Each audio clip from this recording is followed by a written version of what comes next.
Hello and welcome to a video where I'm finally taking the K-Swap 240 to the track. I've been really busy with a new job and the weather hasn't been great, but today we're finally going to Toronto Motorsports Park. I actually went to the same track last fall in my white S14, and that was a great car. It has good bones, an SR20 and 6-speed from an S15, but it needs a lot to be a good track car. The plan was to improve that car in tandem with my own driving ability bit by bit. But then this car came up for sale and it's way up here. I'm still down here. We'll see what happens. Last time I went, the goal was a 130. The best I did was a 140, maybe partially the weather, probably a lot my own driving skills. But I know this car has done a 120.1, so I'm really hoping we can crack that 130 today and we'll see what happens.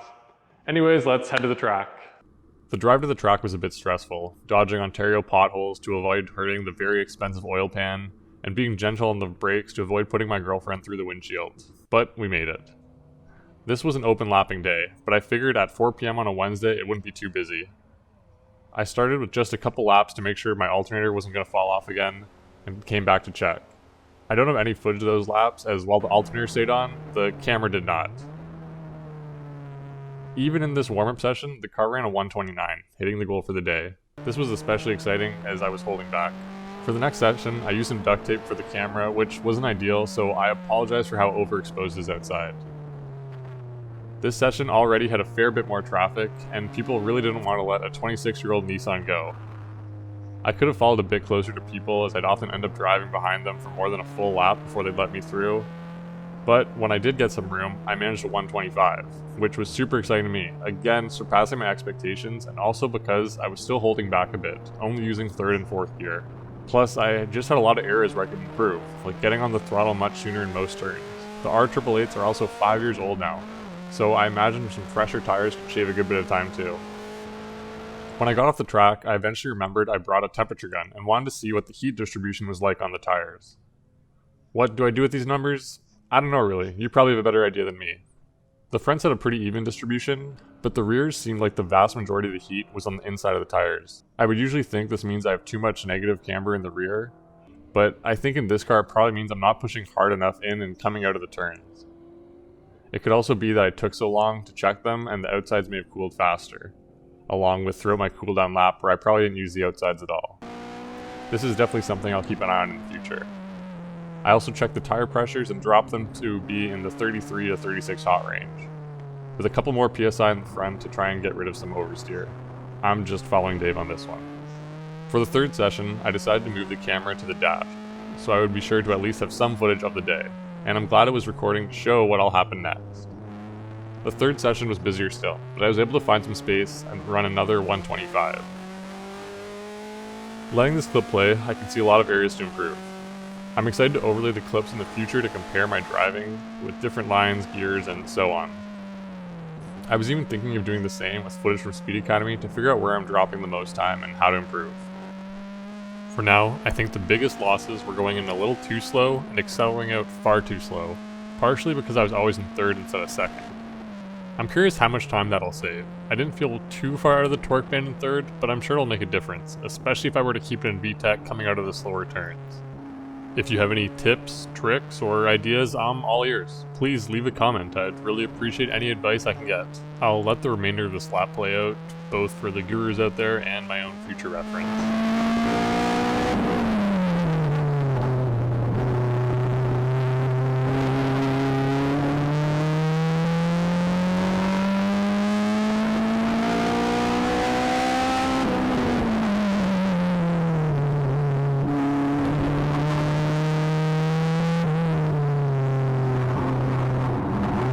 As I near the end of this lap, I was catching a Cayman and Lotus. I think it's an Evora.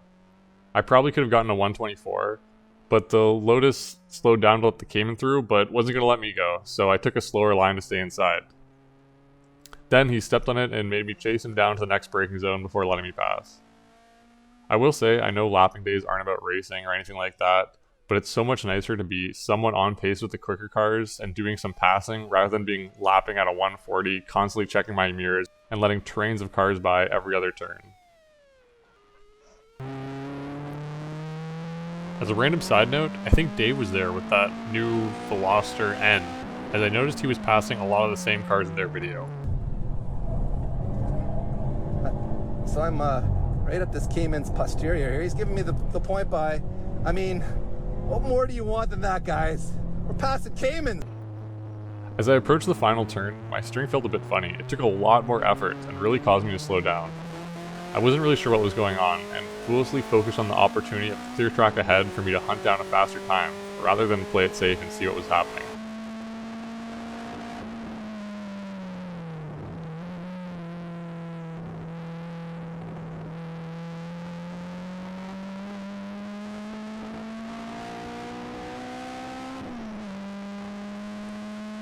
Then, when I went to brake for turn 2,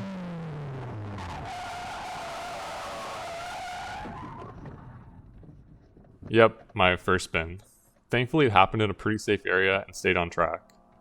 It felt strange how quickly the car spun when I was just braking in a straight line, but I blamed myself. When I started to drive back to the pits, it was extremely hard to turn the wheel, and I could see liquid dripping from the spoke of my front driver's side wheel. At the exact moment I spun, the Subaru a couple turns ahead had also had an incident and was spewing white smoke. I drove by to update the track marshal before driving out and seeing what was going on. When I saw all the fluid, I feared something had happened to the engine, but then noticed it was a power steering line that was leaking. The low pressure inlet fitting had popped out. My best guess is the fitting popped out a couple turns back, which is why I had such a hard time turning. And then when I went to brake, the right side did, but the left side was covered in power steering fluid and kept sliding, causing the car to spin. Or maybe I just goofed, but that's the theory that helps me sleep at night. With the car to commission, I decided to spectate a bit, as there were a lot of really cool cars out there. My personal favorite was a 3rd gen MR2. Anyways, while it's unfortunate a single screw brought an end to my day, it was still a great experience and has me really excited to get back and improve. I actually booked another day super soon, so I need to fix that fitting ASAP. The piece is from K-Tuned and allows the hose of the reservoir to pivot as needed for swaps, but it doesn't seem like the most secure design. I'm curious to see if I can make a more OEM fitting work, but with the time crunch I just had to order an entire unit. The next event is going to be a super rainy day, so we'll see how it goes. I signed up to this event because a friend of mine could only make this one. They were threatening to sell out, so I booked early as well. Then he suddenly had to go to Hong Kong, and I'm here going solo with a 100% chance of thunderstorms. I can't get a refund or credit, so I'm going to try to make the most of it. The car should be fine in the rain, although I was a bit worried about the air filter, so I blocked that vent with duct tape before heading out with my usual paraphernalia. This was Thanksgiving Saturday, so traffic was already expected to be high. Instead of waiting 3 hours in stop-and-go traffic and more rain, I opted to leave 5 hours early to miss it. The only downside is now I'm sitting in this gas station parking lot trying to find ways to burn time. Like preemptively writing the script before the track day without knowing how it'll go. I hope I don't have an accident or anything. This is weird. Is this like Inception? I should stop. Anyways, future Jeff now. My duct tape didn't last very long. As a result, the engine was surprisingly dry except for the air filter, which was holding water. Luckily, when it was time to go to the track, everything was fine. The rain did relent, but unfortunately in the very first session, an S2000 went way off track. By the time they got him out, it was already pretty late. But as a plus, we became friends and he gave me pointers throughout the next couple hours. In general, I had a ton of people approaching to talk to me about the car and offer tips today. That was definitely the highlight for me. Even at the gas station, I had 4 groups approach. Anyways, back to the track. I was offered to run in the advanced group and probably should have, but decided to stay in intermediate and try to focus on using more of second gear. Me and this BMW transmission really don't seem to get along. Sometimes even on simple upshifts it'd give me a hard time. I know the Speed Academy guys weren't a fan of this transmission, and while they got it for only $80 or something, I kinda wish it was something else. Another guy at the track was building a K24 FRS and said he was opting for a CD09, which might be a better option in the future. The BMW DCT sequential kind of thing is also tempting, but I think that would bump me out of competing in most classes. With that said, the downshifts made this car a lot more fun to slide around in second. Although when I did a lap just 3rd and 4th again, I was considerably faster and ran a 128 while dodging puddles. Despite the late start and wet weather, the car performed well and I got a lot of seat time to make the most out of the day. It's my fault for procrastinating and only getting the car ready at the end of the season, but I'm excited to really commit, get all the maintenance goodies, fresh tires, and start early in the spring. I've also been working on some bigger plans for the car in the background, but that probably won't come to fruition for a while.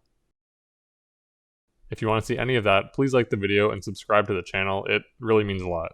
Thank you so much for your time, and I'll leave you with some ASMR from my rainy drive home. Peace.